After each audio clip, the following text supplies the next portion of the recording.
August 6th, departing the village of Kake on our way to Portage Bay, which will be our mid-stop on the way to Petersburg. It's been a perfectly beautiful morning. Couldn't ask for better weather for traveling today. The forecast is for 20-knot westerlies in Frederick Sound, but the wind isn't starting to blow yet. We hope to catch the current and give us a little bit more speed going out of here. I had a great time here. Yesterday, Laura and I walked down to, well, no, we didn't walk. The Harbor Master James. Harbor Master James drove us. James gave us a ride.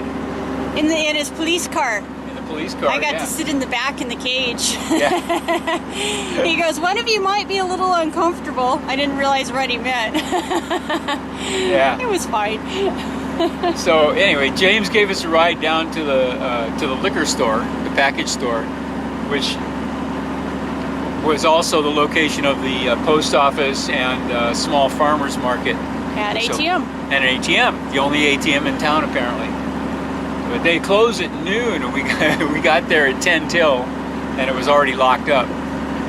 But we found her. We found the lady, and she opened the store, and we got our cash, and Laura got some tomatoes and zucchini and peaches. Those peaches were really good. Peaches were really good, yeah. So anyway, here we are leaving Kake. It's a beautiful setting and just a small rural town. We asked James how many people lived here. He said he thought it was about 300. I think it might be more. It looks like more than 300 people here. But the tribal fuel dock over there behind us, we decided not to get fuel here. We don't need it. Wait till we get to Petersburg. And but it's sure inexpensive to stay here. It was $13.50 a day transient moorage. So 50 cents a foot. 50 cents a foot. And it was annual moorage was $200 for the year. Kake has the cheapest harbor rates in Alaska. That's what James said. Yeah. So $200 for 1 year's moorage. The electricity is metered, and the water is included. And it's a nice, snug little harbor there at Portage Cove.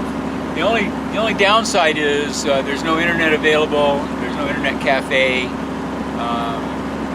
and there's the supermarket. There's a general store where you get groceries and picks and shovels and all that kind of stuff. They had quite a bit of stuff there. I was quite pretty a bit impressed. Of stuff. There's a good-sized store. The general store is about maybe a mile, maybe less. Maybe about walk. 3/4. Yeah. Yeah. I can see in the wintertime it would be a chore with icy, snowy roads, walking. Well, because there's no sidewalks or anything. We were walking on the road the whole way. Yeah. And if that were all snowy and... No sidewalk, yeah, it'd be kind of a pain. It would be. So, also, if you come to Kake, remember everybody waves. When they drive by you, they wave, and you're expected to wave back. It's impolite not to wave. Polite, yeah.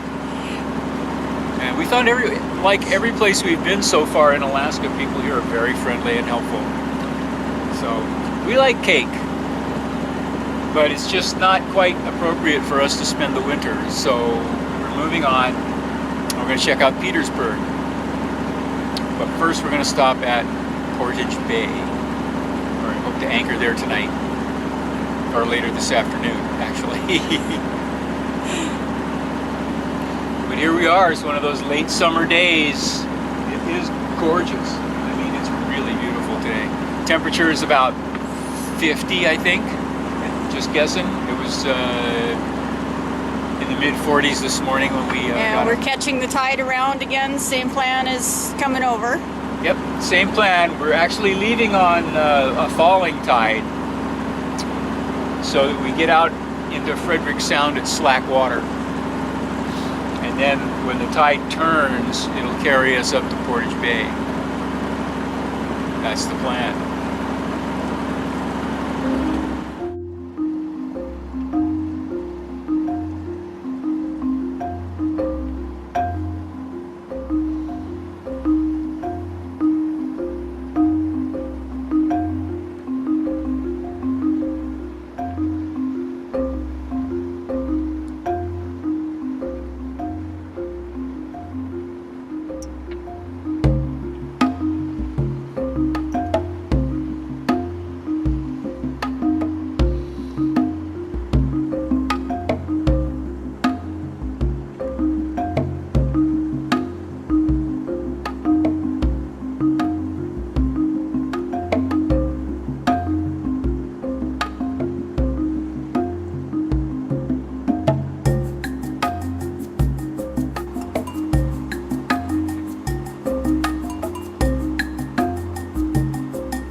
Those are sea lions. Huh. Oh, they think we're a fishing boat. They think we're a fishing boat. Fish.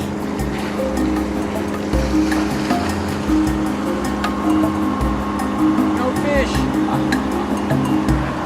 We're in sight of, I think 2 fishing boats and probably 8 to 10 humpback whales. The whales are out there having a good old time, jumping up out of the water and splashing around, and no doubt the fishermen are cursing them because they're taking all the fish.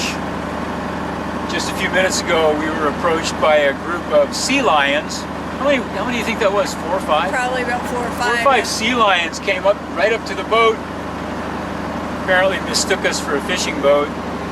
Went under right next to us and popped up behind us right where our troll would be if we had one. And then if I'm not mistaken, they gave us a dirty look. I think they gave us a dirty look because there's no fish back there. But what a great day on the water. Just the whales, unfortunately, have not been close enough to us for us to photograph. But we've been watching them through binoculars, and it's been a pretty exciting day. Of course, you can't approach the whales. We're not going to approach them, but they've been a quarter mile to a half mile away, and very close to those small fishing boats over there. Very close. One of the fishing boats just saddled up and took off. Well, what they're doing is they're snagging the fish right off the lines. Yeah. They're snagging all the fish. There's got to be a lot of fish out there because there's a lot of whales. We've been watching them for the last couple of hours. Fishermen, at least one of the fishermen just gave up and left though. So too much competition, I suppose.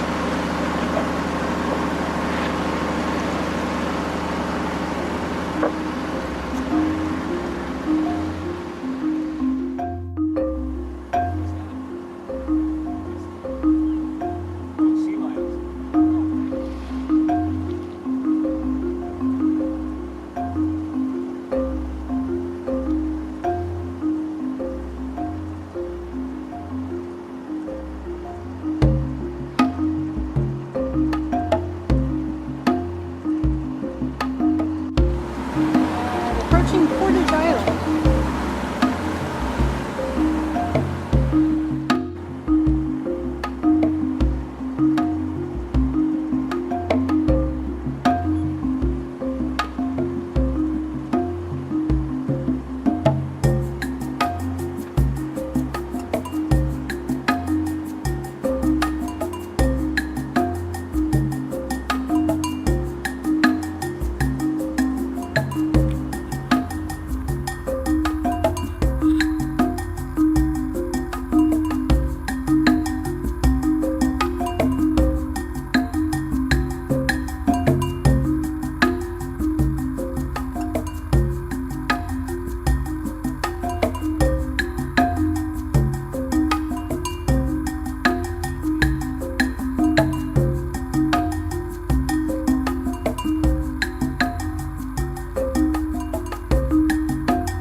Charlie's Charts was right. There's enough room in here for a lot of boats. Fortunately, there aren't very many in here now. Yeah. Only 2 others besides us. And one of those at least is a lot.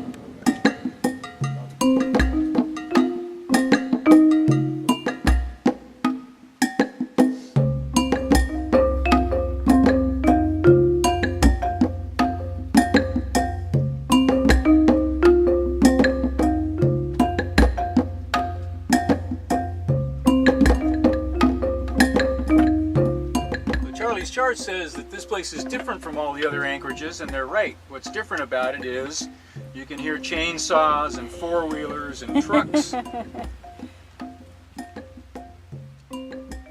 But it's still pretty. Because there's a logging operation going on. Yeah, it's still pretty.